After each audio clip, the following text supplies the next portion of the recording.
한 한국인이 스마트폰 화면 그리고 TV 화면에 사용되는 디스플레이로 종이약, 종이배, 종이비행기 등등 종이로 접을 수 있는 모든 모형을 만들 수 있는 기술 개발에 성공해냈습니다.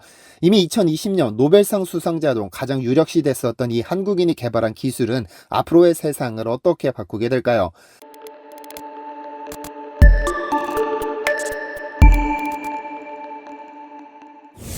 안녕하세요, 디스멘터리입니다.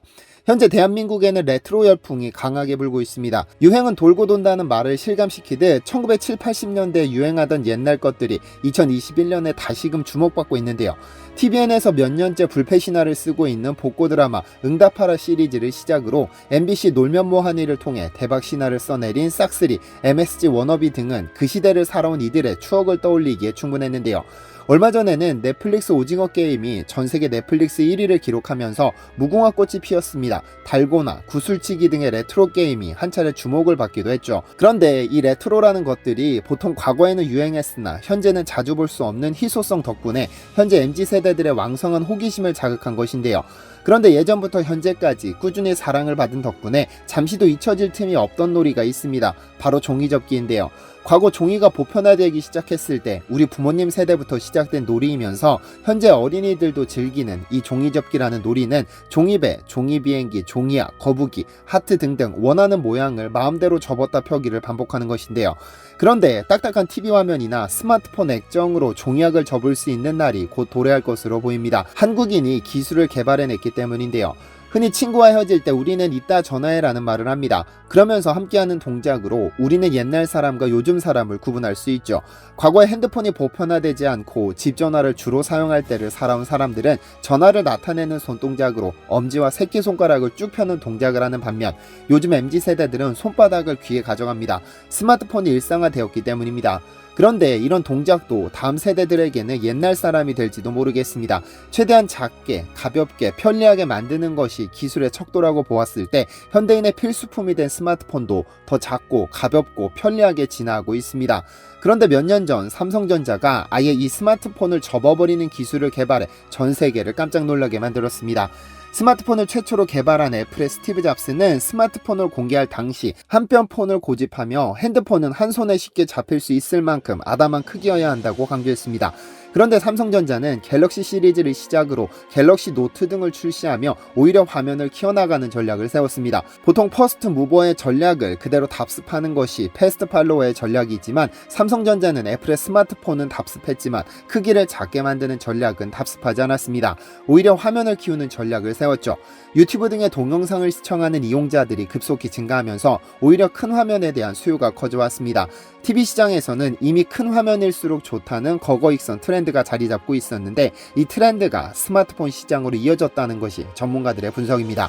어쨌든 이제는 적어도 화면 크기에 있어서만큼은 애플이 삼성을 쫓아가는 추세입니다.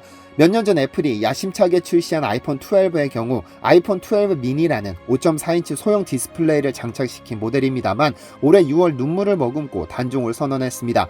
초소형 디스플레이로 마니아층 수요를 저격할 것이라는 기대를 품었으나 실제 판매 실적은 전체 아이폰 매출에서 단 6%에 그친 것이죠.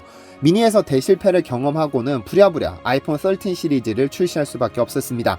시장조사 업체 스트래티지 애널리틱스의 발표에 따르면 불과 10년 전만 해도 4인치 이하 소형 스마트폰 점유율이 전체 스마트폰 시장의 90% 이상을 차지할 정도로 상당히 높은 비중을 차지했으나 2019년에 접어들면서 차례로 단종되는 결과를 가져왔다고 발표했습니다. 이에 비해 6인치 대화면 스마트폰은 2019년 전체 스마트폰 시장 점유율 68%를 차지하면서 매년 점유율을 높여가고 있습니다. 화면은 커야 한다는 공식이 정답으로 굳어지고 있는데요. 그런데 삼성이 여기에 만족하지 않고 끊임없이 더 새로운 것들을 개발하기 시작합니다. 스마트폰 화면이 커지면 커질수록 손에 들고 다니기가 불편하다는 지적이 나오기 시작했기 때문이죠. 그래서 등장한 것이 폴더블 스마트폰, 즉 접을 수 있는 스마트폰입니다.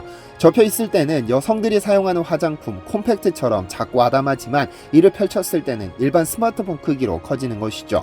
처음 시장에 출시됐을 때는 획기적인 디자인으로 많은 여성 유저들과 얼리 어답터들의 큰 사랑을 받았지만 이 폴더블 폰에는 치명적인 단점이 있었습니다. 바로 디스플레이를 접고 나면 그 부분에 자국이 남는다는 점이었습니다. 종이도 반복해서 접다 보면 그 접힌 부분이 찢어지기 마련인데 디스플레이의 경우 아무리 기술이 발달했다 한들 접다 보면 자국이 남는 것은 당연한 이치입니다. 스마트폰은 전체가 하나의 장면으로 보여야 하는데 이 접힌 부분은 유저들에게 상당한 불편함을 야기했습니다.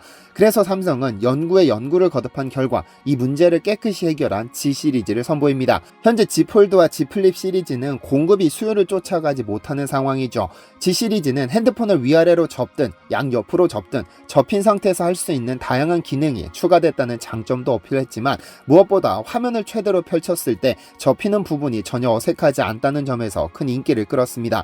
삼성의 이 폴더블 폰이 시장에서 먹힌다는 사실이 알려지면서 중국도 일본도 미국도 죄다 폴더블 폰을 준비하는 등 그 인기가 어마어마합니다. 글로벌 시장조사 업체 카운터포인트 리서치에 따르면 G 시리즈는 지난달에만 130만 대의 판매 실적을 보였는데 그중 G 폴드 3가 40만 대, G 플립 3가 90만 대의 판매 실적을 기록했습니다. 그중 100만 대가 중국에서만 판매되었다고도 했죠. 이렇게 스마트폰에서 중요한 부분을 차지하는 액정의 진화는 오늘도 계속해서 이어지고 있습니다만 그중 가장 앞선 나라가 한국입니다. 며칠 전 한국인 과학자가 스마트폰 화면의 주요 소재인 양자점 발광 다이오드 QLED를 종이처럼 자유자재로 접을 수 있는 기술 개발에 성공했다는 소식이 들려왔습니다. 한국기초과학연구의 성지라 불리는 기초과학연구원에서 해냈죠. 기초과학연구원은 김대영 나노입자연구단 부연구단장과 현택환 단장 공동연구팀이 기존의 평면 디스플레이로는 구현이 힘든 3차원 디스플레이 원천 기술을 개발했다고 밝혔습니다. 종이접기를 하듯 자유자재로 접을 수 있는 3차원 양자점 발광 다이오드 기술인데요. 그런데 나노입자연구단 단장 현택환 교수는 QLED의 아버지 또는 나노기술의 선구자로 불리는데 온도를 서서히 올리며 크기가 균일한 나노입자를 만들 수 있는 승원법을 개발하면서 2020년에는 노벨 화학상 유력한 후보로까지 거론되기도 했습니다. QLED는 개발 당시 이전에 사용하던 액정 디스플레이인 LCD와 같은 TV 화면은 디스플레이 뒤에서 불을 쏴주어야 화면이 드러나기 때문에 백라이트를 필요로 했었으며 유기발광 다이오드인 OLED는 장시간 노출 시 색이 변하는 범인 현상이라는 치명적인 단점이 있습니다. 그러나 QLED는 양자점을 발광 물질로 활용하기 때문에 백라이트가 필요 없고 범인 현상도 없습니다. 그래서 얇은 디스플레이 제작이 가능하죠. 이런 덕분에 기초과학연구원 나노입자 연구단도 2015년 머리카락 두께의 약 30분의 1에 불과한 3마이크로미터 두께의 초박형 QLED를 개발한 적이 있습니다. 이번에 성공시킨 연구는 쉽게 말해 초박형 QLED를 종이접기 하듯 자유자재로 접을 수 있는 3차원 QLED를 만든 것인데 전기전자 분야에서 세계적 권위를 가진 네이처 일렉트로닉스 9월 24일자에 발표됐습니다.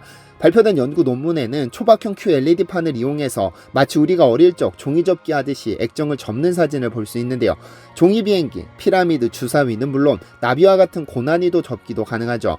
연구팀이 2015년에 성공한 초박형 QLED를 바탕으로 연구에 연구를 거듭한 결과 QLED 표면에 붙은 에폭시막을 일부 가공하는 선택적 레이저 시각 공정을 새로 개발하는 데 성공했습니다. 시각이란 화학 반응을 이용해 필요한 부분만 남기고 나머지 물질을 제거하는 표면 가공법인데 시각된 부분은 주변보다 상대적으로 두께가 얇아지기 때문에 외부에서 힘을 가하면 쉽게 변형이 일어납니다. 종이접기로 따지자면 접는 선을 만드는 것이죠. 이때 QLED와 에폭시 방막 사이에는 은과 알루미늄 합금으로 구성된 시각 방지층이 있어 레이저로 인한 QLED 내부 손상도 막습니다. 연구팀은 이런 공정을 통해 폴더블 QLED의 곡률 반경을 정밀하게 조절하는 데 성공했습니다. 곡률 반경이란 기판이 휘어진 정도를 나타내는 수치로 기판이 휘어진 곡선을 이루는 원의 반지름을 의미합니다. 연구팀은 약 50나노미터 미만의 매우 작은 곡률 반경을 지닌 폴더블 QLED 제작에 성공했는데 500회 이상 반복적으로 접어도 모서리 부분을 포함한 모든 발광면이 안정적으로 구동한다는 사실도 확인했습니다. 현택환 단장은 이번에 개발한 기술은 전자종이, 신문, 태블릿 등을 비롯한 사용자 맞춤형 소형 디스플레이를 필요로 하는 곳에서 유용하게 사용될 것이라며 사용자 맞춤형 디스플레이 제작 가능성을 열었다는 의미가 있다며 기쁨을 나타내기도 했는데요. 시작이 반이다라는 말이 있습니다. 현재 폴더블 폰 분야에 있어서 삼성전자는 전 세계 그 어느 기업도 넘볼 수 없는 독보적인 지위를 인정받고 있으며 이 분야에서 삼성전자는 드디어 퍼스트 무버의 위치로 올라섰습니다.